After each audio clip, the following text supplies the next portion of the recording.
આજે આપણે જાણીશું જીએસટી એટલે શું. અત્યાર સુધીમાં આપણે મિત્રો વિધાઉટ જીએસટી અને વિધાઉટ ઇન્વેન્ટરી માં બિલની એન્ટ્રી કેવી રીતે કરવી, સેલ્સની એન્ટ્રી, પરચેસની એન્ટ્રી, તે પછી general entry, voucher entry, sales return, purchase return, credit note, debit note બધા વિડીયો આપણે જોયા, જે મારી ચેનલ ઉપર અવેલેબલ છે. હવે આપણે જીએસટી સાથે ના વિડીયો માટેની માહિતી લેશું. હવે જીએસટી વાળા વિડીયો માટે આપણે પહેલા જીએસટી વિશે જાણવું પડે. તો જીએસટી વિશે પ્રાથમિક માહિતી અને ટેલીમાં જીએસટી સાથે એન્ટ્રી કરવા માટેના મુખ્ય સેટિંગ. તો સૌપ્રથમ છે જીએસટી એટલે શું. તો મિત્રો જીએસટી નું ફૂલ ફોર્મ થાય છે ગુડ્સ એન્ડ સર્વિસ ટેક્સ. હવે મિત્રો જીએસટી એ એક પ્રકારનો પરોક્ષ ટેક્સ કે જે વસ્તુ કે સેવાના વેચાણ સમયે લગાડવામાં આવે છે. જીએસટી એક પ્રકારનો પરોક્ષ ટેક્સ એટલે કે ઇનડાયરેક્ટ ટેક્સ છે, જે કોઈ પણ વસ્તુની સેવા વેચાણ અથવા સેવા સમયે લાગુ પડે છે. ટેક્સના સંદર્ભમાં પરોક્ષ ટેક્સ એટલે કે તેવા ટેક્સ કે જેની ચૂકવણી સરકારને સીધી આપવામાં આવતી નથી. ટેક્સના સંદર્ભમાં પરોક્ષ ટેક્સ એટલે કે એવો ટેક્સ કે જેની ચૂકવણી સરકારને સીધી આપવામાં આવતી નથી. આપણે ધારો કે આપણે કોઈ પણ વ્યક્તિને માલ વેચ્યો, તો તે માલ આપણે 5 રૂપિયાનું હોય અને પ્લસ તેના ઉપર 2 રૂપિયા જીએસટી લગાડ્યો, તો એ તે જીએસટી આપણે સામેવાળાને લગાડીને લીધો, કે જે ખરીદનાર છે તેને લાગ્યો. તો એવડો એ ખરીદનાર વ્યક્તિ તે માલનો જીએસટી ચૂકવશે, આપણે સીધા સરકારને ચૂકવતા નથી. હવે મિત્રો જીએસટી ની અંદર અલગ અલગ 3 પ્રકાર છે.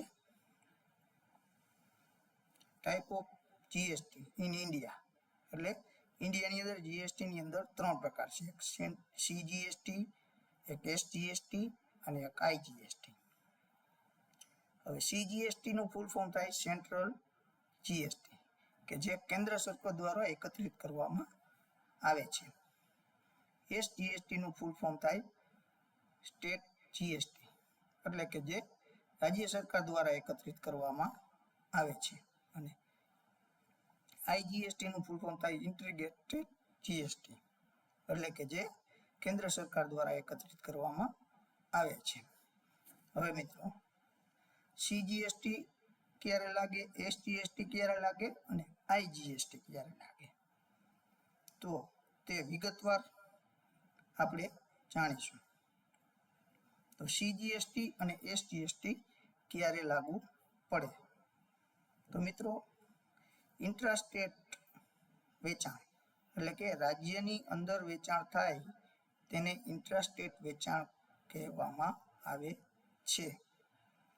કે આપણે રાજ્યની અંદર ને અંદર વેચાણ કરીએ, ગુજરાતમાં ને ગુજરાતમાં વેચાણ કરીએ, તો તેમાં આપણે સીજીએસટી અને એસજીએસટી લાગુ પડે.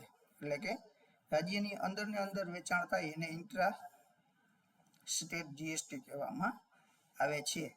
એનું એક્ઝામ્પલ મેં તમને સમજાવ્યું છે કે ભાઈ મહેસાણાથી આપણે પોરબંદર માલ વેચો,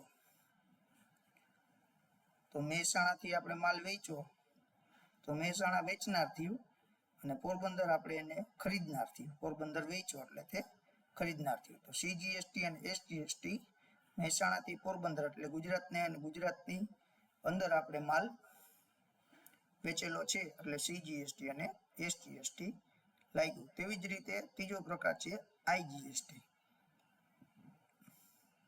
તો આઈજીએસટી ક્યારે લાગુ પડે, તો ઇન્ટરસ્ટેટ, ઓલું ઇન્ટ્રા હતું એટલે અને આવડું આ ઇન્ટર, ખાલી શબ્દોમાં થોડોક જ ફેર છે. ઓલું ઇન્ટ્રાસ્ટેટ હતું અને આ ઇન્ટરસ્ટેટ વેચાણ, કે રાજ્યની બહાર વેચાણ થાય તેને ઇન્ટરસ્ટેટ વેચાણ કહે છે. આપણે અહીંયા ગુજરાતમાંથી કોઈ પણ વસ્તુનો માલ છે તે આપણા બાજુના રાજ્યમાં અથવા અધર રાજ્યની અંદર આપણે વેચો તો તેમાં આઈજીએસટી લાગુ પડે છે. એમાં એક્ઝામ્પલ તરીકે આપણે ગુજરાતમાંથી મહારાષ્ટ્રમાં માલ વેચો છે તો તેમાં આઈજીએસટી લાગુ પડે છે, કેમ કે રાજ્યની બહાર આપણે વેચાણ કરેલું છે. હવે મિત્રો આપણે જાણ્યું સીજીએસટી, એસજીએસટી અને આઈજીએસટી. જીએસટીના આ 3 પ્રકાર છે. હવે જીએસટી જે છે, સીજીએસટી, એસજીએસટી અને આઈજીએસટી, આ કયા કયા સ્લેબમાં લાગુ પડે? તો મિત્રો જીએસટી રેટ સ્લેબ એટલે કે જે જીએસટી છે તેના રેટના સ્લેબ શું શું છે? તો અત્યારે નવા સ્લેબ મુજબ એક 0% જીએસટી કે જેની ઉપર ગવર્મેન્ટ કોઈ પણ જાતનો જીએસટી ઉઘરાવતી નથી. પછી બીજો છે 5% જીએસટી એટલે કે સીજીએસટી અને એસજીએસટીમાં અડધી ટકા આવે, અડધો. અને આઈજીએસટી એટલે 5% સ્લેબ થાય. તેવી જ રીતે ત્રીજો છે 18%. તેમાં પણ સીજીએસટી અને એસજીએસટીમાં 9% અને આઈજીએસટીમાં પૂરેપૂરો 18% લાગુ પડે. તેવી રીતે 20% સીજીએસટી અને 20% એસજીએસટી, ટોટલ 40% એટલે કે આઈજીએસટી 40%. એટલે કે જીએસટીના આપણે અત્યારે ટોટલ 4 સ્લેબ છે. તો હવે 0% જીએસટી કેમાં લાગુ પડે? નીચે આપ્યું છે આપણે કે દૂધ છે, શાકભાજી છે, પછી એજ્યુકેશન મટીરિયલ એટલે કે પેન, પેન્સિલ, નોટબુક અથવા જરૂરી દવા અને પર્સનલ લાઈફ હેલ્થ ઇન્સ્યોરન્સની અંદર આપણે જે જીએસટી લાગુ પડે તેની અંદર ગવર્મેન્ટે 0% જીએસટીનો સ્લેબ લાગુ કરેલો છે. પછી 5% જીએસટી શેમાં લાગુ પડે? તો 5%માં ઘી, પછી માખણ, નમકીન, પછી સાબુ, શેમ્પૂ જે આપણે પર્સનલ યુઝ માટે, ટૂથપેસ્ટ વગેરે રોજિંદા જરૂરિયાત માટેની જે વસ્તુ છે તેના ઉપર 5% જીએસટી છે. પછી ખેતી ઉપકરણ એટલે કે ખેતીને લગતા સાધનો ઉપર પણ 5% જીએસટી છે. અને એક આપણે હોટલ ભાડું કે જે 7,500 થી નીચે હોય તો તેમાં 5% જીએસટી લાગુ પડે છે. પછી 18% जीएसटी। तो ज्यादातर सामान और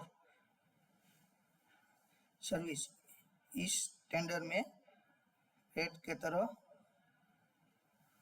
आते हैं। એટલે કે 18% ની અંદર આપણે ટીવી છે, એસી છે, રેફ્રિજરેટર છે, વોશિંગ મશીન છે, પછી ટુ વ્હીલર ની અંદર કે જે 350 સીસી થી નીચેનું મોટરસાયકલ હોય તેના ઉપર 18% અને જે ગાડીઓ ફોર વ્હીલર કે જે 1200 સીસી થી નીચેનું એન્જિન હોય, જે લક્ઝરીસ ગાડીઓ ન હોય તે બધાની અંદર 18% જીએસટી લાગુ પડે છે।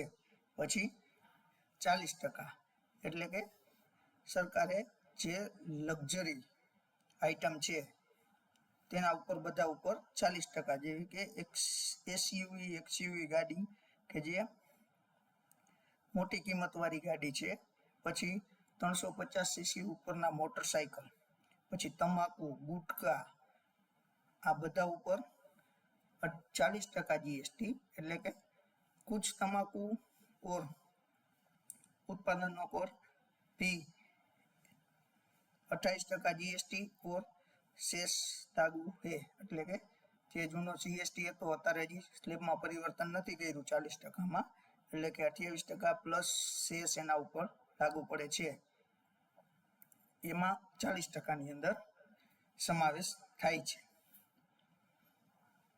તો મિત્રો આ હતું જીએસટી એટલે શું અને જીએસટી કયા કયા પ્રકારના જીએસટી આવે છે અને જીએસટી ના રેટનો સ્લેબ શું છે। હવે નેક્સ્ટ વિડીયોમાં આપણે જાણીશું ટેલીની અંદર જીએસટીના સેટિંગ કેવી રીતે કરવા. તો આજના વિડીયો માટે આટલું. કાલે ફરી મળીશું નવા વિડીયો સાથે. જય હિન્દ, જય ભારત.